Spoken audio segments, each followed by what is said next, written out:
क्योंकि उस दिन फास्ट बताई थी बहुत सी बातें। टॉपिक देखिए, पहला तो परमात्मा अजन्मा है, इसे हमने देखा था। परमात्मा अजन्मा है,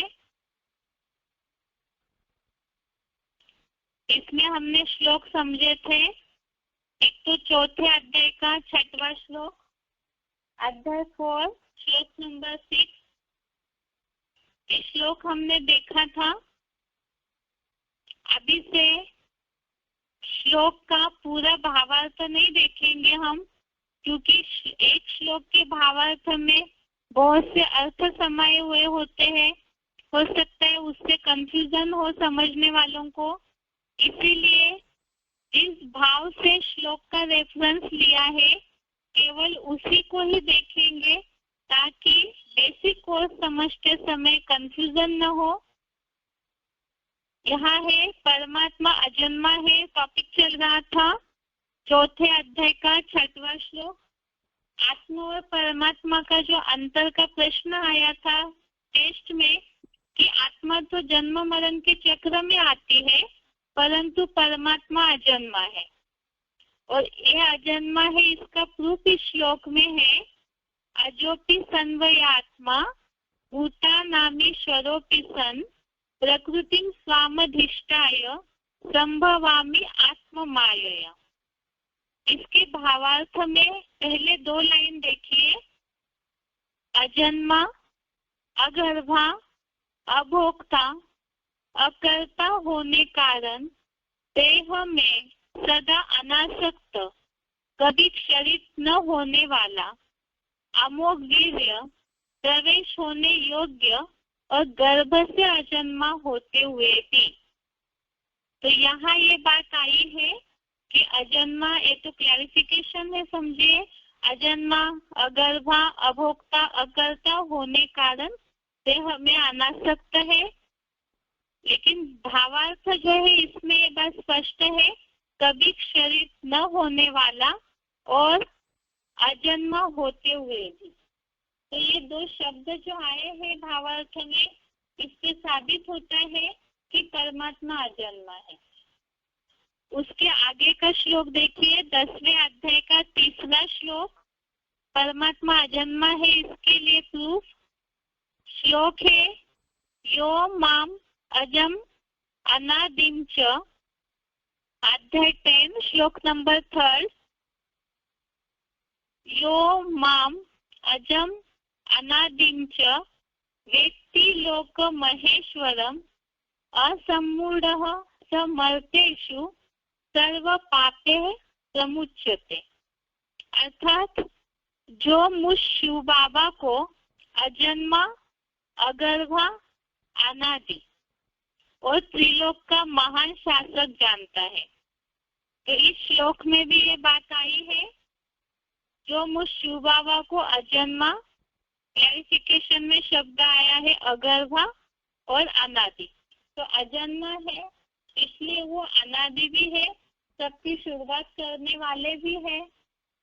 और अगला 10वें अध्याय का 12वां श्लोक, अध्याय 10 श्लोक नंबर 12 श्लोक है, 10वें अध्याय का ही 12वां श्लोक देखिए, परम ब्रह्म परम धाम पवित्रम परमम भवान पुरुषम शाश्वतम दिव्यम आदि देवम अजम विभुम।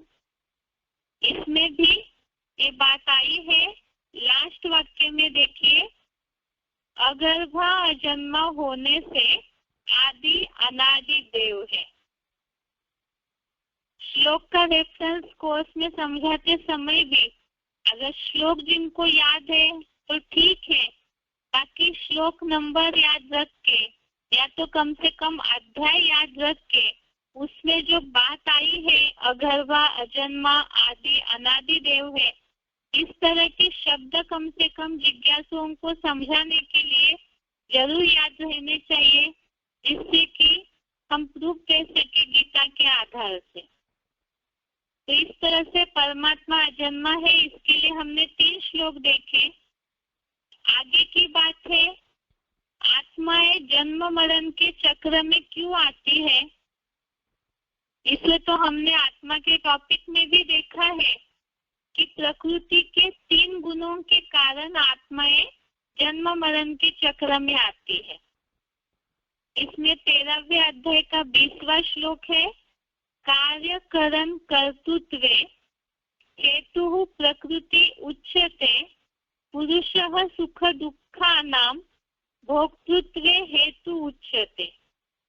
अर्थात प्रकृति को देह रूप कार्य में, ज्ञान कर्म इंद्रियों के साधन रूप रचना में कारण रूप कहा जाता है। अर्थात प्रकृति को देह रूप कार्य में प्रकृति के द्वारा देह बना हुआ है और उसके द्वारा ही इंद्रिया जो साधन है उसके द्वारा कार्य किया जाता है और आत्मा के सुख दुख के भोक्ता पने में ये प्रकृति रूपी जो देह है वो कारण है। अगले श्लोक में इसका और क्लियर अर्थ बताया है।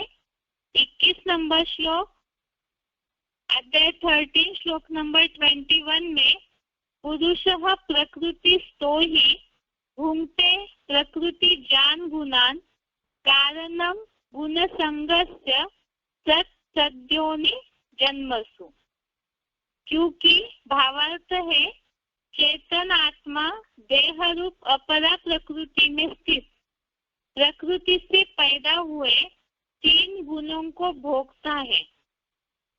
गुणों में आसक्ति या लगाव इस आत्मा के सत असत देव दानव असुर आदि योनियों में जन्म का कारण है। तो इसलिए स्पष्ट ये बात आई है कि गुणों में आसक्ति के या लगाव के कारण ही जन्म मरण का चक्र आत्मा का चलता है।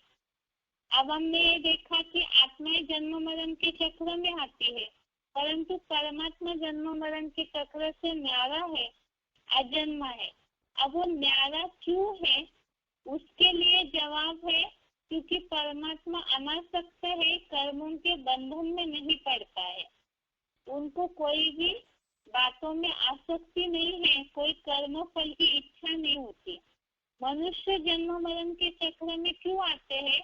क्योंकि वो जो कर्म करते हैं उसके फल की अपेक्षा रखते हैं, और अगर वो कर्मों में तीव्रता नहीं है, संकल्पों में तीव्रता नहीं है, तो तुरंत उनको प्राप्ति नहीं हो पाती है।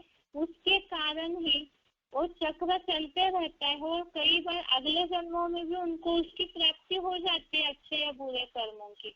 ये नूंदा हुआ है। तो ये चैन के कारण आत्मा चक्र में आने के लिए बंधी हुई है, क्योंकि वो कर्म फल की इच्छा रखते हैं।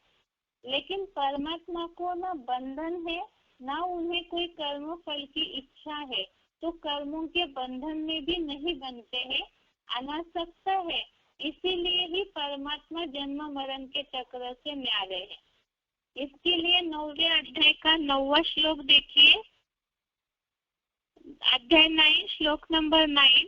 इसमें है न च माम तानि कर्माणि निबद्धन्ति धनंजय उदासीनवत् आसीनम असक्तम तेषु कर्मसु।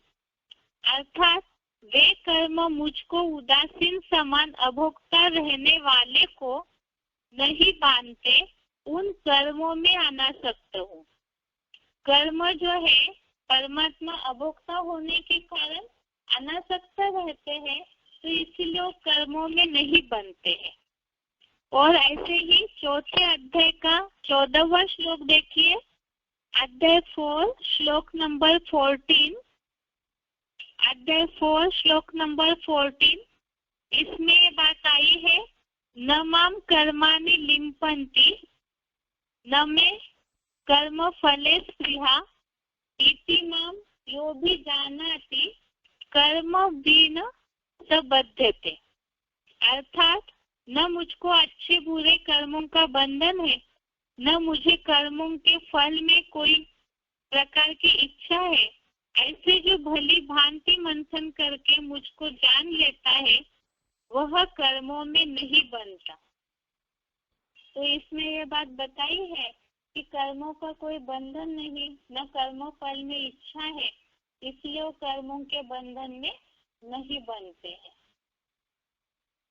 इस तरह से ये रिपीटेशन हुआ, परमात्मा कर्मों के बंधन में नहीं बनते हैं, इसीलिए वो अक्षर है, और मनुष्य आत्माएं कर्मों के बंधन में बनती है तो जन्म मरण के चक्र में आती है, और जन्म मरण के चक्र में आने के कारण वो क्षरित होती है, आत्मा की शक्ति क्षीण हो जाती है, और उसी का रिजल्ट वो दुखी भी होते रहते हैं, नीचे भी गिरते हैं।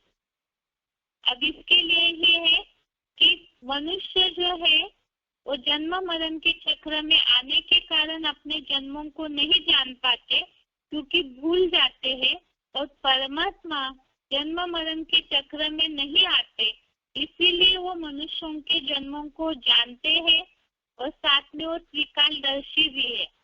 ये दोनों बातों को हमने आत्मा के टॉपिक में देखा है। कल इसके श्लोक को एक बार रिपीट करके इस परम धाम की रचना क्या है, वह आत्माओं का सेटिंग कैसे है, आत्माएं किस तरह से वहां रहती है, और परम धाम में आत्माओं का जो रहने का क्रम है उसका, और सृष्टि में जो आत्माओं का जन्म मरण सुख दुख की प्राप्ति है उसका कोई कनेक्शन है क्या, इसे हम कल के टॉपिक में समझते हैं। आज के लिए यहाँ तक ही। ओम शांति।